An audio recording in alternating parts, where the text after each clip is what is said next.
Welcome to my channel. और आज हम क्वेश्चन पेपर 2019 के सेट 4 के बारे में डिस्कस करेंगे। तो अब जैसे सबसे पहले यहाँ पर अब वही है बेसिक, ठीक है ना। कुछ इस तरह की मतलब कोई भी न्यूमेरिकल हो वहाँ पर उसके सिर्फ बेसिक की बात होगी, ठीक है ना। हाँ, कोई मान लो कोई न्यूमेरिकल स्पेशल हो, स्पेशल का मतलब मान लो उसकी कैलकुलेशन टफ हो या फिर हार्ड को, ठीक है ना, उसको डिस्कस कर लेंगे। सही है। हाँ, बिल्कुल बेसिक को तो डिस्कस नहीं करेंगे। हाँ, अगर बिल्कुल बेसिक सीखना तो आप प्लेलिस्ट से चेक कर सकते हो जिस भी मतलब टॉपिक का न्यूमेरिकल है। तो अब जैसे सबसे पहले न्यूमेरिकल आपके पास कि फॉर्म द डिफरेंशियल इक्वेशन, ठीक है। कोई कराव दी हुई है आपको, तभी दिमाग में ये बात आ जानी चाहिए जब भी फॉर्म डिफरेंशियल इक्वेशन फॉर्म करनी होती है हमें, ठीक है ना, वहाँ पर डिफरेंशिएशन करना पड़ता है।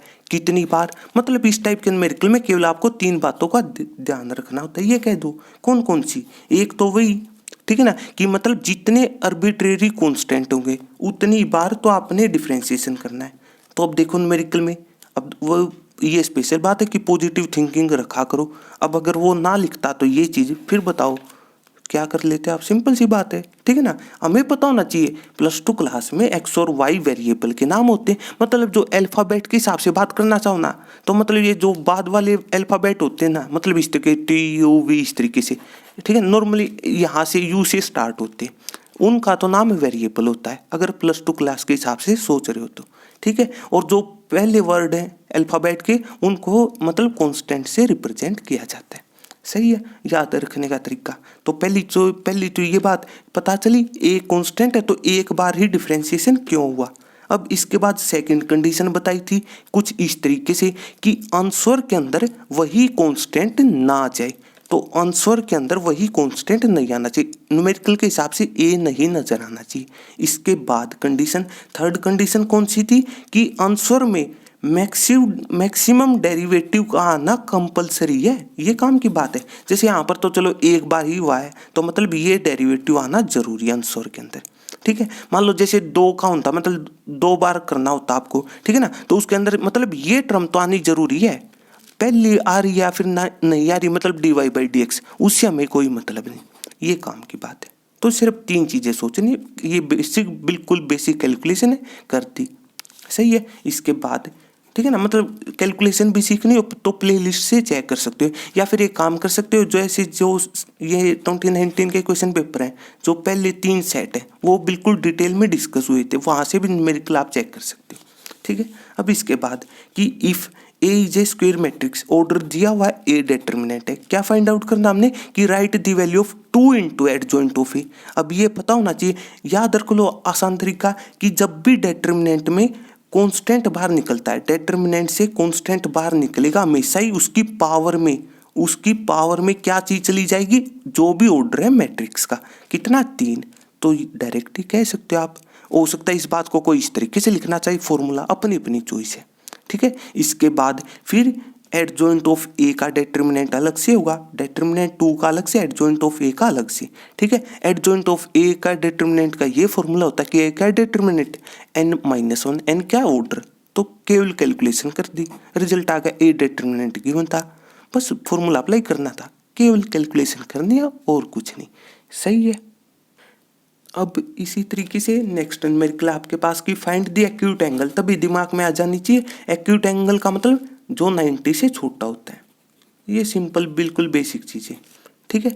बिटवीन दी 2 प्लेन दी हुई है। अब आपकी चॉइस है कि मतलब वेक्टर इक्वेशन रखना चाहते हो या फिर कार्टेशियन इक्वेशन रखना चाहते हो, अपनी अपनी चॉइस है, ठीक है। तो हमें केवल एंगल निकालना है, तो मतलब वही है था कि एंगल बिटवीन 2 प्लेन्स निकालना हो। सिर्फ ये एक छोटी सी ट्रिक बताई थी, हमें मतलब है केवल और केवल उनके डायरेक्शन रेशो से। सही है।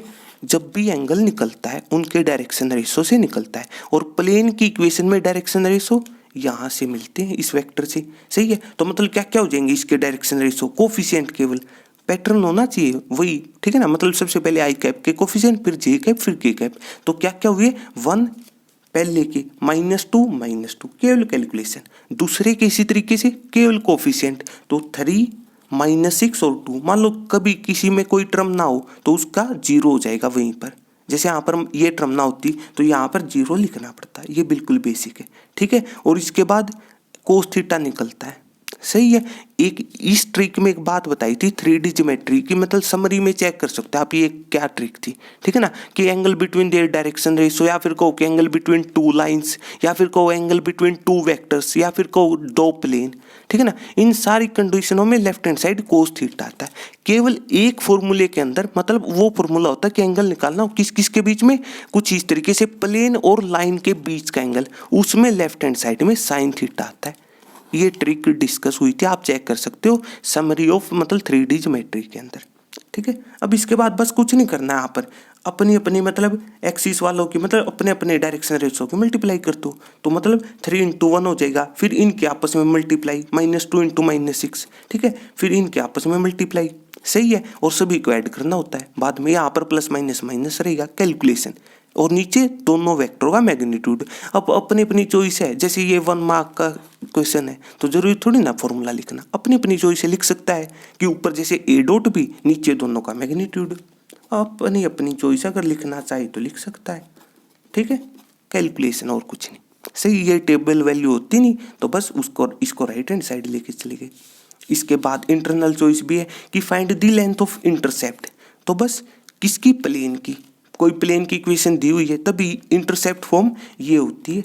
अब ये रिजल्ट था, सही है। हाँ, किसी को इस चीज़ का प्रूफ चेक करना वो चेक कर सकता है। देखो फॉर्मूले के अंदर हम कुछ नहीं कर सकते, लेकिन इतना है कि उसके प्रूफ को डिस्कस कर सकते हैं। वो डिस्कस किया हुआ था कि equation of plane in intercept form, 3D का मतलब ये एक कंसेप्ट है, वहाँ पर चेक कर सकते हो, ठीक है। तो बस यहाँ पर मेन बात है कि राइट हैंड साइड में 1 होना चाहिए और 1 भी प्लस का, ठीक है। तो क्या है, 5 है, तो पूरी इक्वेशन को 5 से डिवाइड कर दो, ठीक है। तो मतलब यहाँ पर समझने के हिसाब से ये रिजल्ट आ जाएगा, सही है।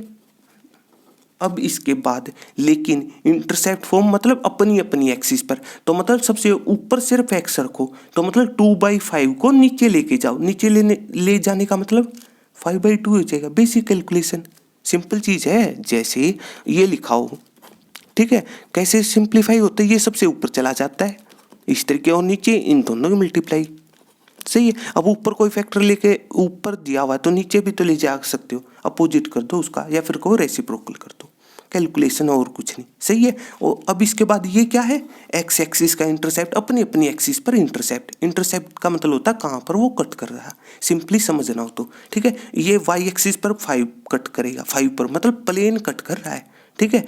ये जेड एक्सिस के हिसाब से बात कर सकते हो, हमने जैसे एक्स का निकालना था, ठीक है ना, तो 5/2 एक लाइन का आंसर है, जिसको ये बताओ, सही है। अब इसके बाद तो अब जैसे नेक्स्ट न्यूमेरिकल की का मतलब मैथ्स में वही गिवन कि y दिया हुआ है, dy/dx निकाल लो, ठीक है ना, डायरेक्ट कर दो कैलकुलेशन, कुछ नहीं बस यहाँ पर, ठीक है ना। वही चीज़ याद रख लो कि सबसे पहले log का होगा, सही है। मतलब एक लाइन बताई थी डिफ्रेंसिएशन की याद रखने का तरीका, सबसे पहले पावर का, फिर बेस का होगा, फिर एंगल का होगा, सही है। मतलब इनटू में चलती रहेंगी चीज़ें। अब देख लो यहाँ पर वैसे देखा जाए इस सारे की पावर 1 है, या फिर यहाँ पर लिखो एक ही बात है, सही है। तो इस तरीके से, ठीक है ना, मतलब वहाँ पर उन सभी का रिजल्ट 1 आ जाता है, इसलिए लिखते नहीं। बस इसके बाद log का तो फॉर्मूला लिखना चाहो तो लिख सकते हो, अपनी अपनी चॉइस है कि log x का फॉर्मूला क्या होता है, डिफ्रेंसिएशन 1/x, इनटू में उसके फंक्शन का भी होगा, ये कह दो, सही है। तो इस तरीके मतलब 1/ जो भी एज इट इज है, इसको एक्स पढ़ना अपने, ये बताओ, सही है। फिर इनटू में इसका होगा, तो सबसे पहले कोस का formula minus sine angle as it is है, सिंपल ट्रिग्नोमेट्री के साथ एंगल लिखा होता है, बिल्कुल बेसिक है।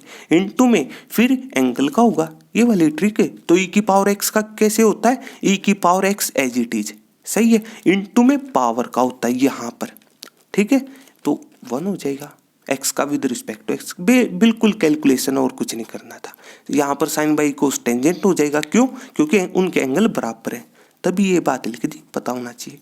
अब इसके बाद, ठीक है ना, फाइंड इंटीग्रेशन निकालना अपने, साथ के साथ डेफिनेट इंटीग्रल का लिमिट, मतलब न्यूमेरिकल लिमिट दी हुई है इस वजह से। अब अपनी अपनी चॉइस से जो भी तरीका आपको समझ में आए, सही बात है। तो बस हो सकता है अब इस जिसको ये डायरेक्ट फॉर्मूला नजर आ रहा है, अच्छी बात है, ये इसका फॉर्मूला होता है। मतलब जैसे +1 क्लास का ये फॉर्मूला होता है कि जैसे टेंजेंट a + b किसके बराबर होता है, कि टेंजेंट a आएगा फिर टेंजेंट b, नीचे 1 - दोनों की मल्टीप्लाई, यहाँ पर पाई बाई 4 का मतलब है जैसे पाई टेंजेंट पाई बाई 4, पाई का मतलब होता है 180 डिग्री, 180 बाई 4 45 और टेंजेंट 45 1 होता है। पुट कर देना यहाँ पर, ये रिजल्ट मिल जाएगा, मतलब ये वाला। सिंपल सी बात है, चीज़ों को समझने का आसान तरीका। सही है, डायरेक्ट फॉर्मूला लिखा हुआ है, या फिर हो सकता है आपको ये डायरेक्ट फॉर्मूला ना नजर आता हो, तब भी सोल्व कर सकते हो। क्या कहा था कि जब मैं मतलब कोई भी ट्रिग्नोमेट्री रेशो आ जाए, क्या करो, उनको साइन और कोस में कन्वर्ट कर लो, सबसे आसान तरीका, वहाँ से भी सोल्व कर सकते हो। फिर उसके बाद हो सकता है सब्सटीट्यूशन मेथड अप्लाई, मतलब अगर चाहो तो चलो सोल्व कर लेते हैं आपके लिए, ठीक है ना। तो टेंजेंट क्या होता है, साइन बाई कोस, ठीक है ना। तो मतलब इस तरीके से केवल कैलकुलेशन है। सही है, डिवाइड में इसी तरीके से 1 माइनस वही साइन बाई कोस, ठीक है। एलसीएम ले लो तो यहाँ पर कोस एक्स हो जाएगा। सही है, यहाँ पर भी कोस एक्स, केवल कैलकुलेशन, ये कैंसिल हो जाएगा। ऊपर cos x plus sine x, नीचे ये चीज़ है। अब देख लो कौन किसका डिफ्रेंसिएशन है, अब ये काम की बात होती है। सही है, तो देखो, और एक ये बात बताई थी कि जो इंटीग्रेशन में नीचे वाला फैक्टर आपको तंग करता है। सही है, तो मतलब नीचे वाले को अगर हम जेड पुट कर दे तो या फिर नीचे वाले का डिफ्रेंसिएशन हो क्या, क्या कोस एक्स का माइनस साइन एक्स, ठीक है, माइनस ये एज इट इज, ठीक है, और फिर साइन एक्स का डिफ्रेंसिएशन कोस एक्स होता है, लेकिन हमें चाहिए दोनों प्लस के, कह दो माइनस कॉमन ले लिया।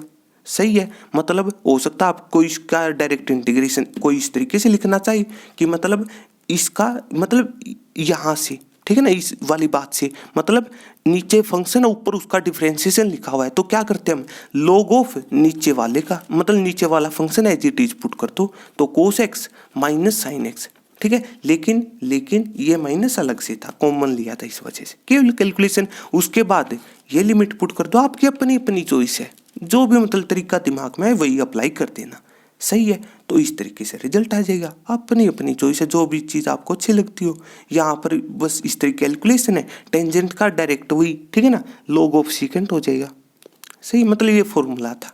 सही है, बस इसके बाद मतलब एक बार अपर लिमिट पुट कर दो सारे फंक्शन में, फिर माइनस का साइन, फिर नीचे वाली लिमिट पुट कर दो, कैलकुलेशन log 1 0 के बराबर होता है, बस वैल्यू निकाली हुई है और कुछ नहीं। यहाँ से भी निकाल सकते हो, आपकी अपनी अपनी चॉइस है। सही बात है, तो इस तरीके से यहाँ तक के न्यूमेरिकल के सॉल्यूशन रहेंगे, ठीक है ना। बिल्कुल बेसिक सोचो, लेकिन डीपली सोचो, कोई भी तरीका दिमाग में वही पुट कर देना, सबसे आसान तरीका तो ये है।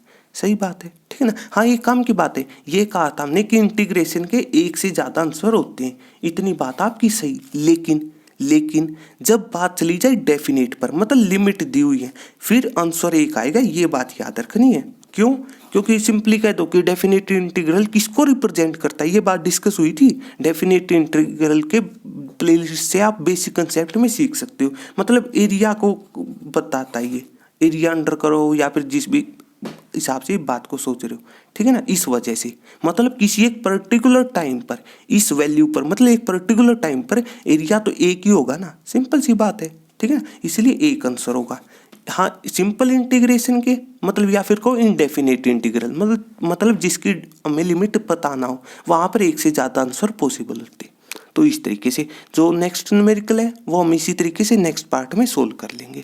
सही है, तो अगर आपको मेरी वीडियो अच्छी लगी तो इसको लाइक कीजिए और मेरे चैनल को सब्सक्राइब कीजिए। तब तक के लिए थैंक यू।